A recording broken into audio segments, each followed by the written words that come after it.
on the board, Willis. Oh, what a good catch that was. Ian Gould celebrating having displaced Bob Taylor from this Prudential Cup team for England. Has taken a blinder. The great catch from the Sussex man. Bruce Edgar gone. And New Zealand straight away in trouble. A beautiful bit of cricket this was. Good bowling by Bob Willis. An outside edge there to a ball which seemed to move slightly off the wicket away towards the slip area. It went quickly and very low.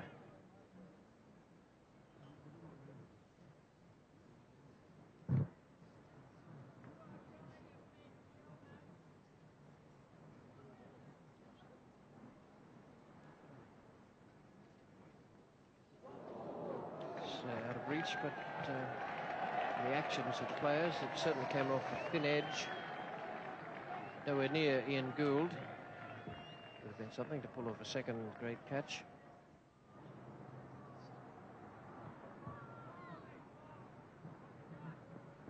Oh, bowl.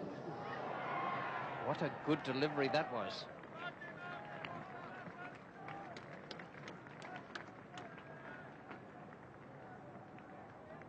It certainly was. Willis still just a little wide of the crease there.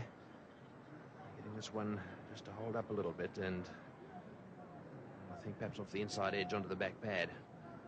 But that was a very fine delivery. So the new ball just moving off the seam just a little. And that's causing John Wright in particular a few problems.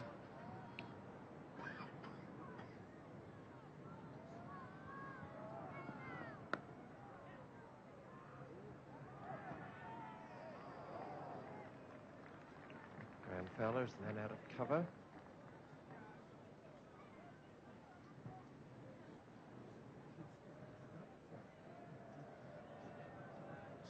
For 1, New Zealand.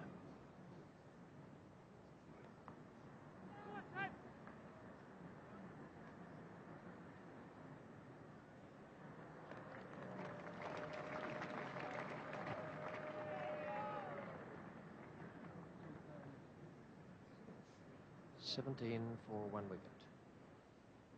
Turner has made 7, Wright 6, the man out, Edgar.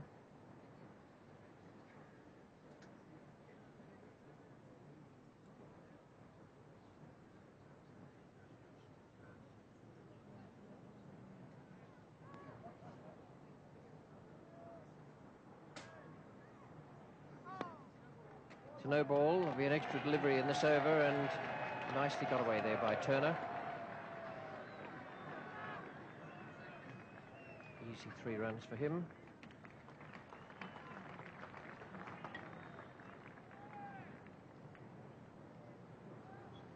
That was a magnificent shot. An example of the way in which Turner times the ball and places it as well, right into the gap there between Lamb and Gower, all the way along the ground.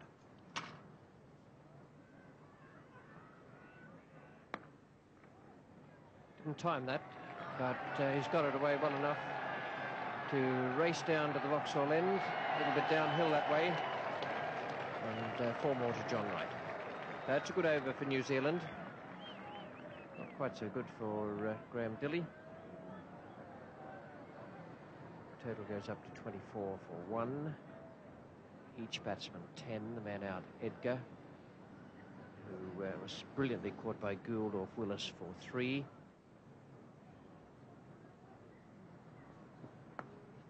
Good shot. Very calmly put away on the leg side by Glenn Turner. Typical stroke from him, no hurry, just placed it carefully, and 4 more runs. Yes, it certainly was a good stroke. Willis deciding to test Glenn Turner and banging that one in. The pitch is a little bit slow, and I think he's going to cause too many problems for Turner out there, although there have been those who've suggested that he doesn't play that short ball quite as well as he plays the one that's pitched up. On that occasion, he played it very well. 4 to square leg. Got to be out. Yes, Ian Botham takes a simple catch. John Wright if anything, perhaps changing his mind and deceived by the slowness of the ball off the pitch. It wasn't that it came at him at any steep angle. There seemed to be a little hesitation in the stroke. The second wicket goes down for New Zealand.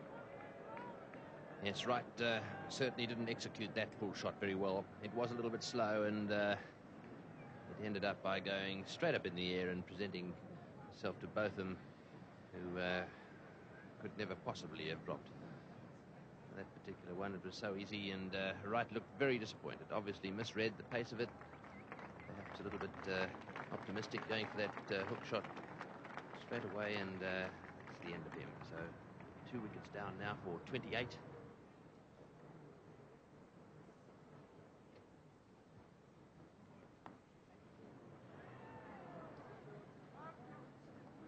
Jeff Howard is off the mark.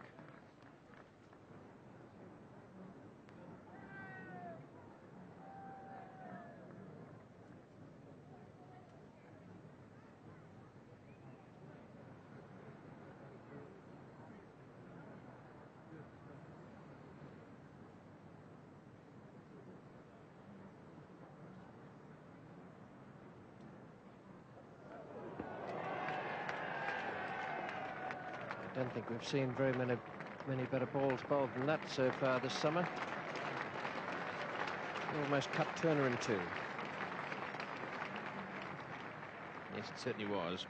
Left back off the seam, and a fair bit of pace behind it as well. You can see Turner there playing a line about a foot outside off stump. The ball ended up going over the top of middle, and what's more, Gould behind the stumps was a little hurried as he grabbed away to his left there. That certainly jagged back a long way.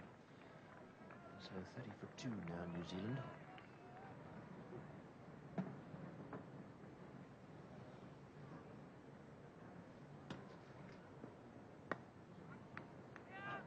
Have to be quick.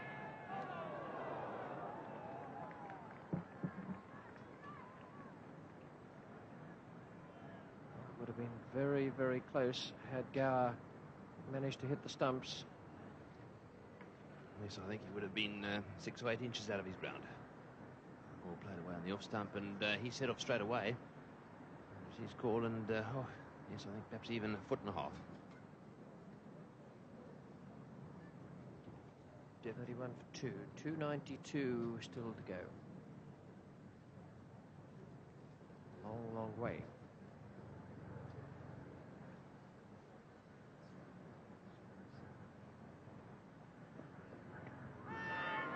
And it's even further now with Turner out OBW to Willis.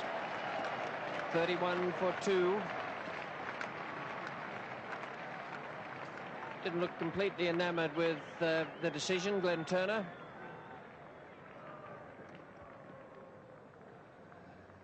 Have a close look at this one. Willis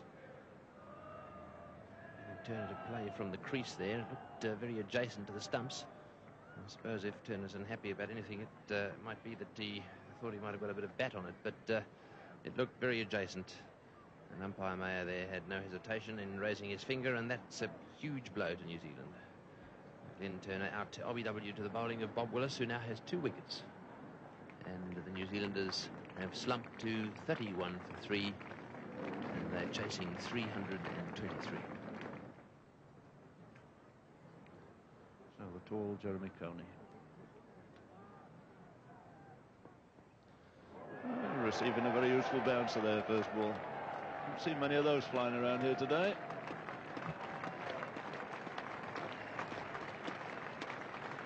It's a good hand there for Bob Willis. 2 for 7.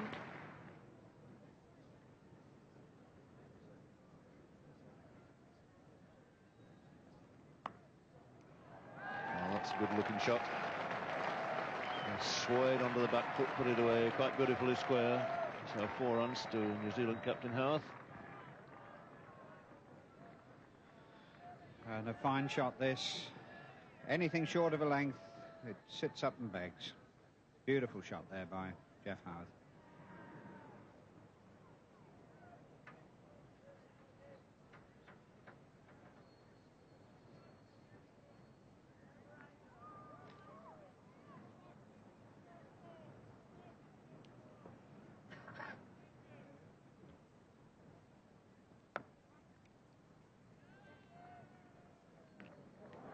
cricket. Smartly taken a single. Lovely pick-up and an excellent throw from both of them. One point about this guy Botham, you can never really keep him out of the game of cricket. Lovely pick-up and a fine throw, right on target.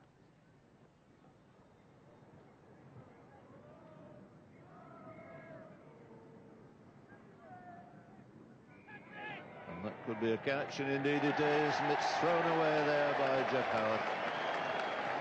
Very loose, bad shot there from the New Zealand captain, and marks in his first over. As is so often is the case, the slow bowler comes on and he takes a wicket. 62 for 4 with Howard.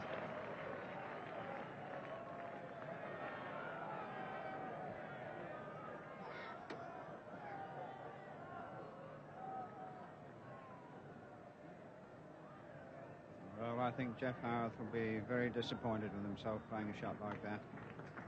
Situation really needed a little bit more application. And it so often happens when people are sweeping. I think they try and hit it too hard and they get that little top edge. And Alan Brown took a very comfortable catch. So 62 for 4, new batsman is Martin Crowe.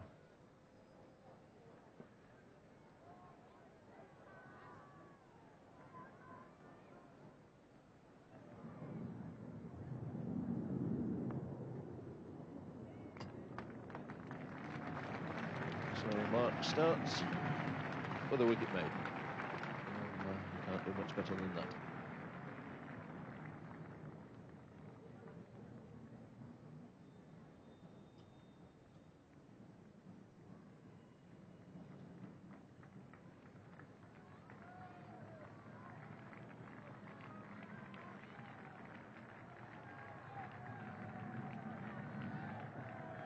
The New Zealand card. A lot of work to do if they're going to get anywhere near the England total. And their 4 top players back in the pavilion.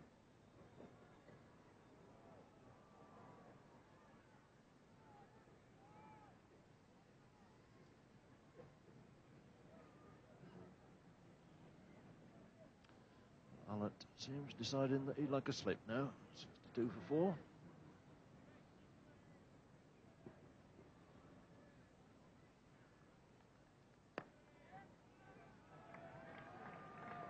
Flicked away nicely by Coney off his legs. Good chase there by Fowler. Very quick lad in the field. But Coney making the most of it. He takes 3.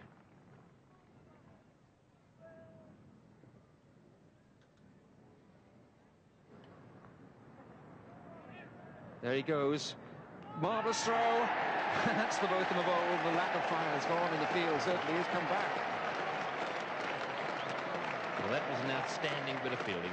Ian Botham very quickly there, moving to his left. Not only did he take it cleanly, but he threw that ball very firmly, bounced once, and I should say it was about 2 inches to the right-hand side of the stumps there. And the end result was that he had, in fact, got it in quickly enough for the bowler to get the bails off, and that's the end of Jeremy Coney. Magnificent cricket from Ian Botham.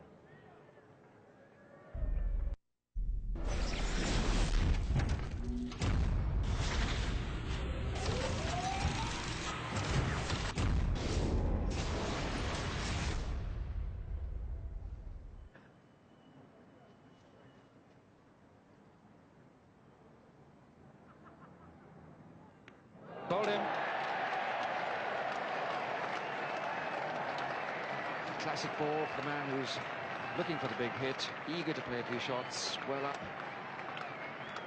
Just drifting in on leg stump. There you are. Warren Lees goes all around it and the leg stump goes back. So good bowling by Botham. Yes, that was a good delivery. Warren Lees looking to play a few shots, and Botham deciding that the order of the day is one up in the block hole, on leg stump, and back goes leg stump. So that was good cricket by Ian Botham. The end of Warren Lees, and A little cheer for him as he disappears off the ground. And I suppose there'll be quite a big cheer now from the New Zealanders in this particular crowd. And it doesn't matter whether it's Richard Hadley or Lance Cairns, they're both big favourites. And in point of fact, it's Richard Hadley. Richard Hadley.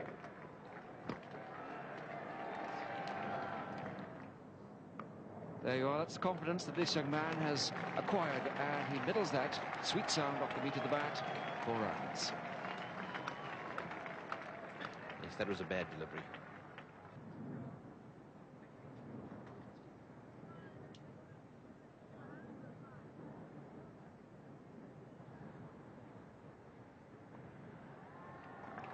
Another confident shot. One of the best sweep shots played. There'll be 1 or 2 played and missed.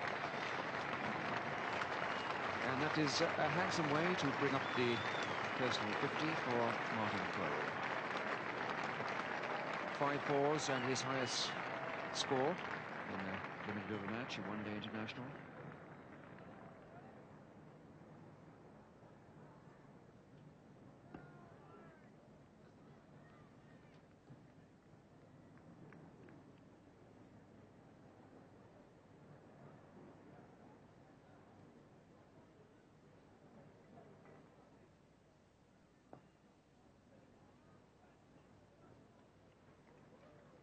Richard Hadley very watchful at the moment, and that's pretty sensible too, just to get a feel of the pace of this pitch and also of the flight of marks before he starts trying to hit him out of the ground.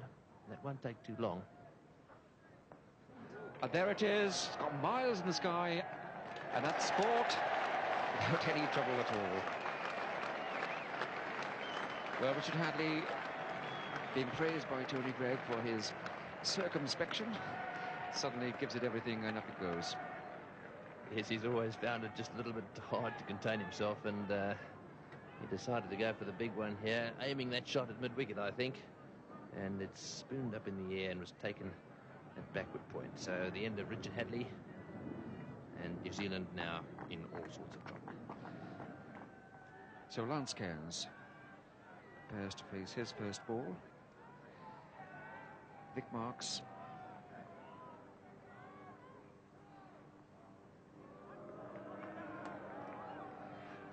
both of them again, and Vic Marks taking a battering there as he backs up the stumps at the bowling end. He's been caught on the shin bone by both of them, and now the spinning finger by both of them. We'll have to be a bit careful because he's the only spinner in the side. No replacement for spinners. But it's been a very good spell of bowling by Vic Marks. He's kept it tidy and done a fine job. So another look at the New Zealand card. No one really played the important innings up front. It's been left to Martin Crowe, 51 not out. But even he is now running out of support. And full credit to the England attack. Bob Willis, look at those figures, 7 overs, 2 for 9, so that was a marvellous start for his side. Graham Dilley back on the scene with 1 wicket early on.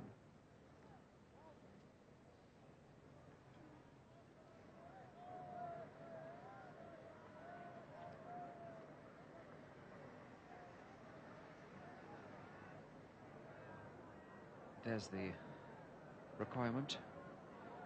185 runs required to win off 20 overs. Moving up to 10 and over.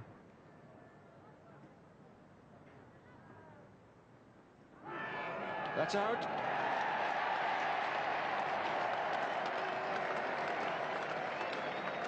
Second ball for Bruce. Lance Cairns. The second ball, a swipe across the line, and triumph for both of them. Yes, and Cairns swinging right across this. Pitch just outside the off stump, and I think hit the back pad. And certainly would have knocked the middle out.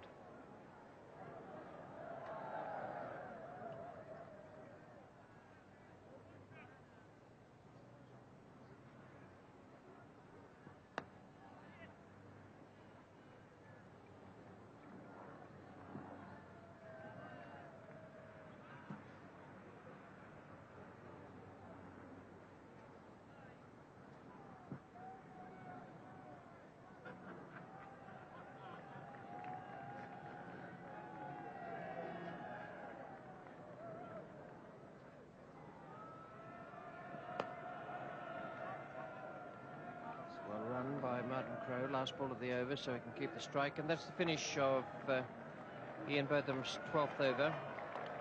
Maximum he's permitted, 12 overs, no maiden, 2 for 14-2. And another tidy performance by Ian Botham, picking up a couple of useful wickets. And all the English bowlers have kept things very tight, really, for the New Zealand side. Slower ball from Gatting.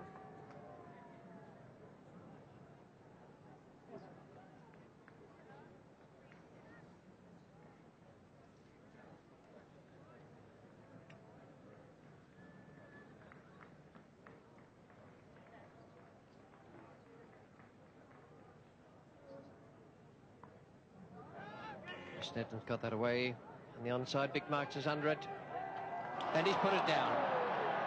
Looking into the sun, wearing no cap and no hat. And a big swing from Martin Snedden. He gets a top edge, and it comes back down towards the pavilion.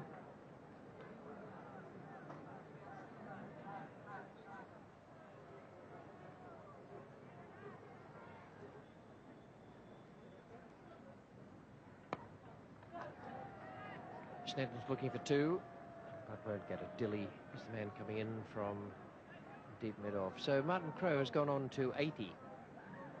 And that's a very fine performance from a 20-year-old. His first tour, he's played some league cricket, but hasn't played any internationals over here before. And Martin Snedden has gone, so Crowe is still 20 away from that century, and Gatting claims his first wicket. 9 down now. 9 for 190. 21 to Martin Snedden, a very useful innings. Yes, and I think Martin Snedden was trying to run that down through third man to give Crowe the strike. A nice little edge, and Ian Gould made no mistake. But he certainly played some very fine shots indeed. Far better than the number 10. 4 more, escaping Ian Gould's right hand this time.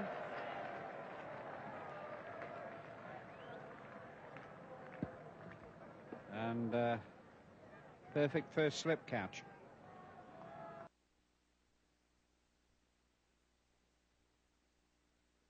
Match.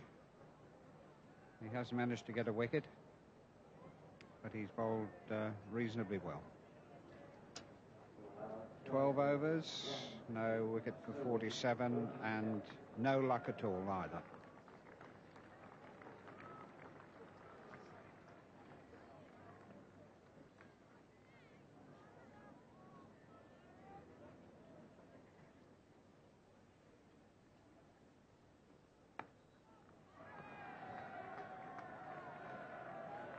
And the 200 comes up now for New Zealand, and that's a good effort, the way they were looking early on in this innings.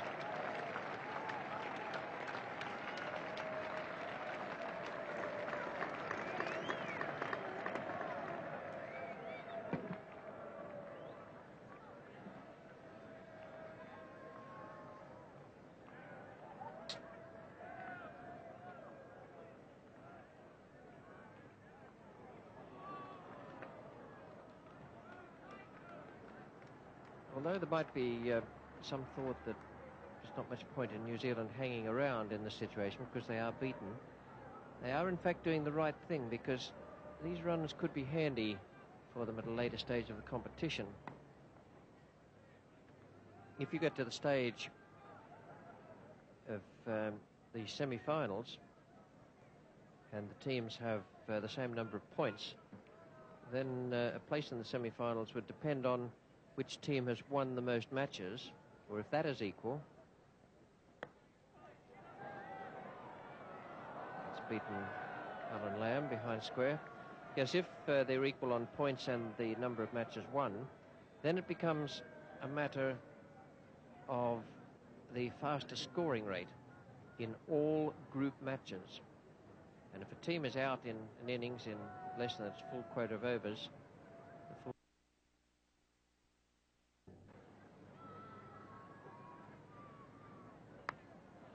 New Zealand bat, the better shape they're in if that type of situation arrives.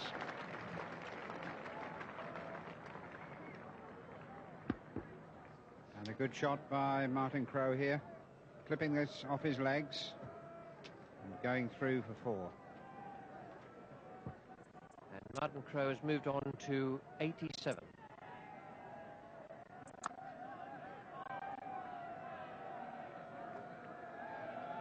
Foul of the fielder. 2 balls to go in this over.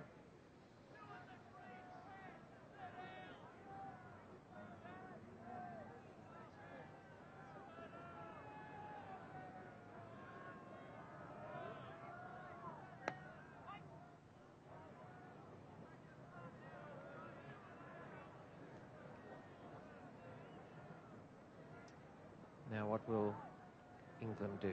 Do they bring the men in and try and keep Crowe away from the strike? Or do they keep them out because he's 97 and he might loft one over the top, reach his 100?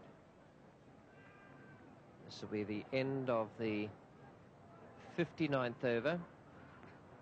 So Crowe desperately needs a single off this last ball. And he's got it. No, he hasn't. He's out if he hits, and he is. Well played by Dilly. And Crowe's run out for 97. The innings ends at 216. That young man deserved 100, but it was still very good cricket. Very quick thinking from Dilly.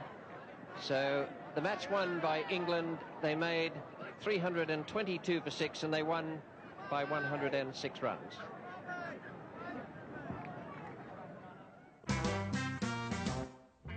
New Zealand never really recovered from their bad start after losing Edgar in the second over. Kiwis kept losing wickets at regular intervals, and with half the side back in the pavilion at a mere 85, Martin Crowe was the only batsman to show some resistance. Willis got England the all-important breakthroughs at the top, getting rid of both the openers. And then Sir Ian Botham, along with Vic Marks, picked up 2 wickets each and never allowed the Kiwis to come back.